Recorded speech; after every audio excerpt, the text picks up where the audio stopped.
በጥሶበት ነው የሚመጣው። ከዛ አልፎታል ሲኖትራኩ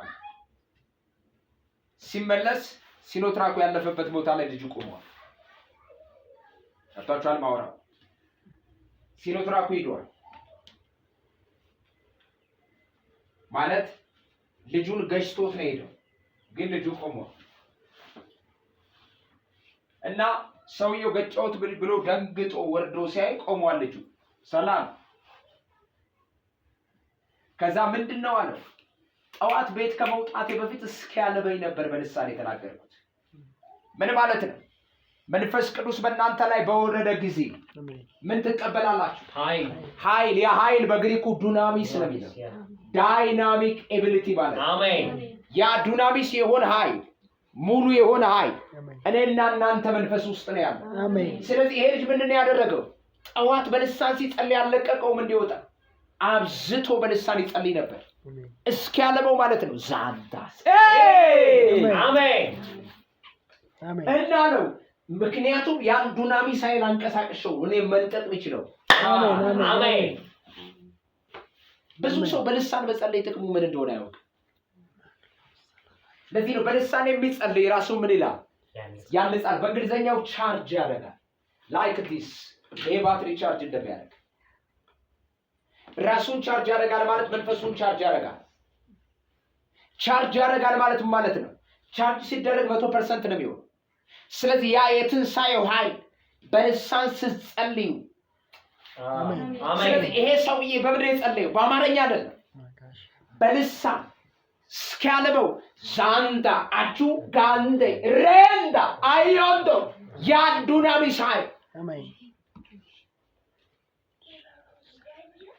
ከውስጡ ምን እስኪ ከዛስ መኪናው ሲመጣ እሱ የት ነው? አየር ላይ አሜን አሜን። መኪናው እሱ መግጨት አይችልም። አሜን አይቱት ምክንያቱ ዮርዳኖስን ከመክፈል የሚበልጠው ዱናሚስ ወይ ዳይናማይት የሚል ትርጉም ያለው አይታችኋል። ዳይናማይት እንዴት ድማሚት የሚባለው እንዴት ተራራ እንደሚያፈርስ አመድ ነው የሚያደርገው። ትልቁን ተራራ ይደረምሰዋል። ትንሽ ናት እኮ ድማሚቷ። ያ ኃይል ምን ይሆናል ማለት ነው? ይቀጣጠላል በልሳን ስትጸልይ።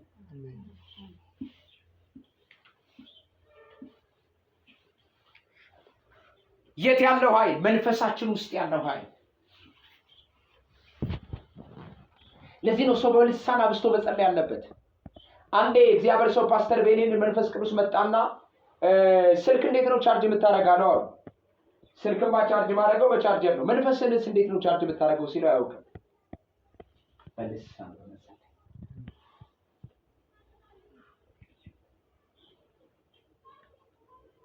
አጁ በልሳን ስትጸልዩ ያ ዱናሚስ የሆነው ኃይል እናንተ መንፈስ ላይ የተቀመጠው ያ ኃይል ምን ይሆናል? ይቀጣጠላል። አንድ ልጅ ደግሞ ሰውነቱ ላይ ባጭ ነበረበት። ያንባጩን መንቀል የሚችል ኃይል ውስጡ እንዳለ ያውቃል። ስለዚህ በልሳን ያለማቋረጥ ይጸልይ ነበር። አሜን። አንድ ቀን ግን ያ ኃይል ውስጡ ላይ ሲንቀሳቀስ ታወቀ። ከዛ በኋላ ድረቅ ሲል እዛው ጋር ደረቀ ነገር። አዩት ዱናሚስ የሆነ ኃይል ዳይናማይት የሆነ ኃይል። አሜን።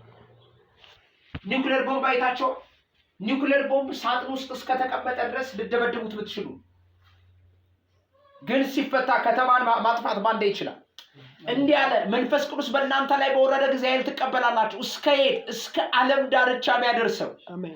አችሁ ግን በሳጥን ውስጥ ተዘግቶ እስካለ ድረስ ሁሉ ምንድነው ያ ነገር ኖርማል ነው የሚመስል። ከሳጥኑ ወጥቶ የተፈታ ሰዓት ግን ከተማ ያጠፋል።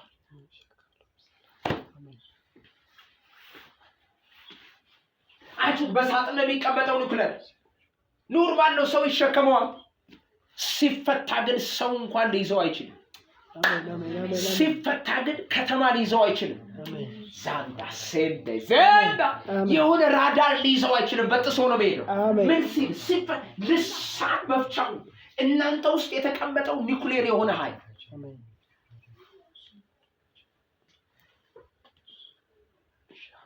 እስቲ መፍቻው ነው።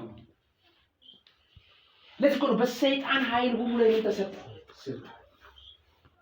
ሰይጣን ካለው ኃይል በላይ የሚበልጥ የመንፈስ ቅዱስ ኃይል። አሜን። የት ውስጥ አለ?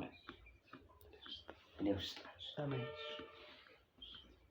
ግን 4 በ4 ሳጥን ውስጥ ኒኩለር ቦምብ እንደሚቀመጥ እንደዛ ተቀምጦ ከሆነ ግን ምንም አይፈጥርም። ያለ አይመስልም። ኒኩለር ባይዘው ሳጥን ውስጥ ስታስቀምጡት አለ ነው የምትሉት። ሲፈታ ነው ተጽዕኖ የምታውቁት። እናንተ ውስጥ ያለው ኃይል ሲፈታ ነው ተጽዕኖ የምታውቁት። አሜን። እስካልተፈታ ድረስ ግን ኖርማል ናችሁ። ላይፋችሁን ስታዩት ኖርማል ነው ይመስል።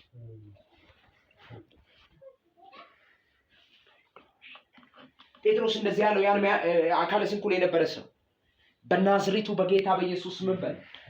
ሰውየው ግን አልተነሳም። ሄደና ነሳው ነው ቢለው ኢሚዲየትሊ ሲያነሳው ነው ቁርጭምጭሚቱ ጸና። አሜን።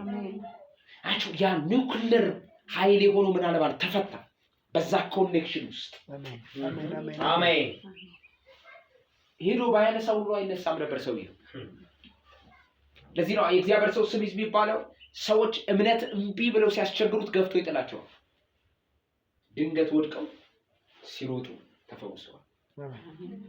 አንዴ ካንሰር በሽተኛ ሰው አመጡ። ሰውየውን እንደዚህ እጁን አንቀሳቀሰና መታ ጸጣ። ዶክተሩ እንደዚህ አለ፣ ትጠየቃለህ ገለኸዋል። ሰውየው ምንም ኬር አይሰጥም። ሄዶ ሌሎቹ ጋር ጅጅና ሰውየው እኮ ጸጥ ብሏል። ከ5 ደቂቃ በኋላ ተነስቶ ብሎ ጀመረ። አሜን። ምክንያቱም ካንሰሩን የመታው። አሜን።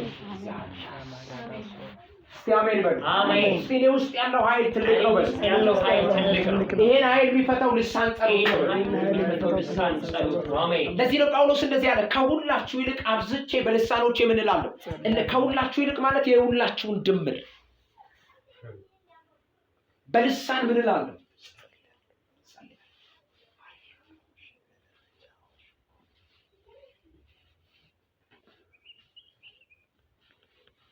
አብዝቼ በልሳኖቼ ምን እላለሁ? እንጸልያለሁ፣ እናገራለሁ። በምን? በልሳን ምን ብዬ? አብዝቼ። በአማርኛ አይደል? በልሳን የሚጸልይ ራሱን ያነጻል፣ ራሱን ቢውልድ ያደርጋል፣ ራሱን ቻርጅ ያደርጋል።